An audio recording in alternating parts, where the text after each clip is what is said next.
Hello friends, welcome back my YouTube channel shorthand R K classes. Friends, यह dictation 90 words per minute की speed से है, जो दैनिक जागरण संपादकीय से है। डेली नए नए डिक्टेशन पाने के लिए चैनल को सब्सक्राइब करें, साथ में बेल आइकन दबाएं। डिक्टेशन स्टार्ट होगा 5 सेकंड बाद।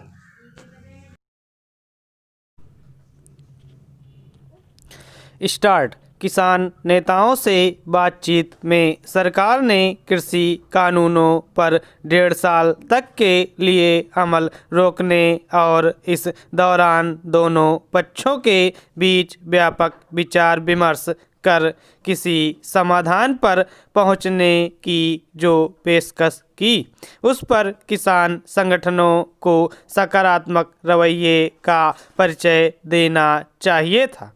यह अच्छा नहीं हुआ कि किसान नेताओं ने वही पुरानी मांग दोहरा दी कि उन्हें तीनों कृषि कानूनों की वापसी से कम और कुछ मंजूर नहीं। वे सरकार के प्रस्ताव पर गंभीरता का परिचय देने के बजाय जिस तरह गणतंत्र दिवस पर दिल्ली में ट्रैक्टर रैली निकालने पर जोर देने में जुटे हुए हैं, उससे उनके इरादों को लेकर सवाल उठना वास्तविक है। दिल्ली पुलिस की असहमति के बावजूद ट्रैक्टर रैली निकालने की जिद टकराव की राह पर चलते रहने का ही उदाहरण है। किसान नेताओं को सरकार की ओर से दिए गए प्रस्ताव को बीच का रास्ता निकालकर समस्या का समाधान करने की कोशिश के रूप में देखना चाहिए था।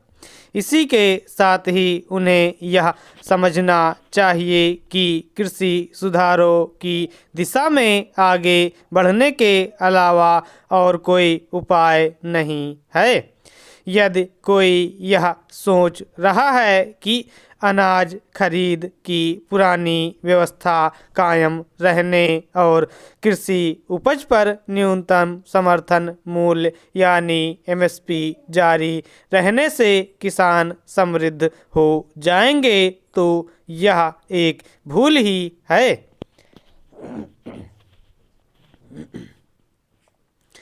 किसानों की हालत तब तक नहीं सुधर सकती जब तक वे बाजार के साथ तालमेल करने के लिए आगे नहीं आते।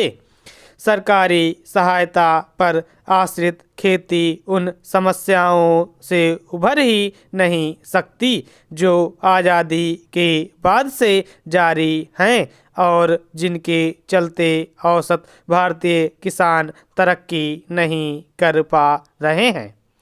यदि अन्य देशों के मुकाबले भारतीय किसानों की हालत में सुधार नहीं आ पा रहा है, तो इसका एक बड़ा कारण कृषि सुधारों से दूरी बनाए रखना है।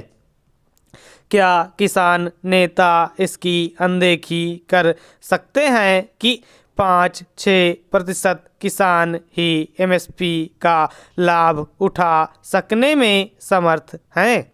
उन्हें इस तथ्य से भी मुंह नहीं मोड़ना चाहिए कि धान और गन्ना खरीदी अधिक पानी वाली फसलें उगाने के नुकसानदायक नतीजे सामने आ रहे हैं। इसका कोई औचित्य नहीं कि फसलें उगाने में ज़रूरत और मांग का ध्यान न रखा जाए।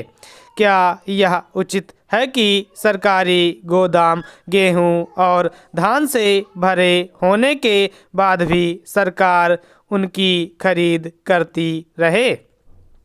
आज देश के गोदाम में इतना चावल मौजूद है कि वह पूरी दुनिया के लिए पर्याप्त है।